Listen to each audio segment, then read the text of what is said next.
2008 সাল। কৃষ্ণ আর পল্লবীর প্রেম দেখে একটা গোটা প্রজন্ম নতুন করে প্রেমে পড়ে বাংলা সিনেমার। পর্দার জুটির প্রেম বাস্তবেও পরিণতি পায়।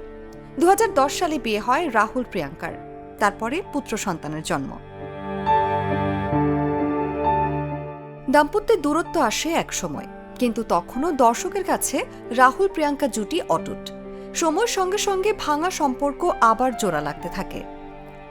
রাজের তৈরি জুটি বাস্তবেও অটুট হয়ে থেকে গেল শেষ দিন পর্যন্ত। শুধু প্রিয়াঙ্কা রয়ে গেল একা। রাহুল অরুণোদয় বন্দ্যোপাধ্যায়ের এই আকস্মিক মৃত্যুর খবরে স্তব্ধ হয়ে পড়েছে গোটা টলিউড।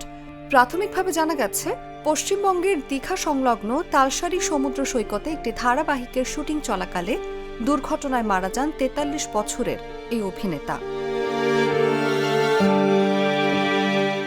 শিল্পী ফোরামের পক্ষ থেকে জানানো হয়, শুটিং শেষ হওয়ার পরই রাহুল পানিতে নামেন। তার কথায় সম্ভবত রাহুল সাঁতার জানতেন না, অথবা রাহুলের পা আটকে যায় বালুতে। হঠাৎই টেকনিশিয়ানরা চিৎকার করে জানান রাহুল ডুবে যাচ্ছেন। যখন তাকে উদ্ধার করা হয় তখনও তিনি জীবিত ছিলেন, কিন্তু হাসপাতালে নেয়ার পর তাকে মৃত ঘোষণা করা হয়।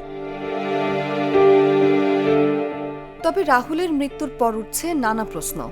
ঘটনার সঠিক কারণ এখনও স্পষ্ট নয়। প্রাথমিকভাবে পানিতে ডুবে মৃত্যুর ঘটনায় সামনে এলেও রাহুলের মৃত্যু অস্বাভাবিক দাবি করে তদন্তের দাবি করেছেন টলিউড অভিনেত্রী Rupanjana Mitra. West Bengal motion pictures artist ফোরামের সদস্য সুদীপ্তা চক্রবর্তীও এই ঘটনাকে অস্বাভাবিক উল্লেখ করে পূর্ণাঙ্গ পুলিশি তদন্তের দাবি জানান। তিনি বলেন, সত্য উদ্ঘাটন হওয়া জরুরি। এই মৃত্যুর দায় কার? শুটিংয়ে কি আদৌ সেফটি প্রোটোকল মানা হয়েছিল? শুটিংয়ের নজরদারি এবং অনুমতি নিয়েও প্রশ্ন উঠছে সামাজিক যোগাযোগ মাধ্যমে। ভারতীয় গণমাধ্যম এই মুহূর্তের সূত্রে জানা যায়, এই ঘটনায় অস্বাভাবিক মৃত্যুর মামলা রুজু করে তদন্ত শুরু করেছে পুলিশ। তবে গোটা ঘটনার আসল সত্যতা জানা যাবে রাহুলের ময়না তদন্তের পর। নিউজ ডেস্ক, জাগো নিউজ। 200-র বেশি সার্ভিস ও ফিচারে লেনদেনের সব বিকাশ অ্যাপে সম্ভব।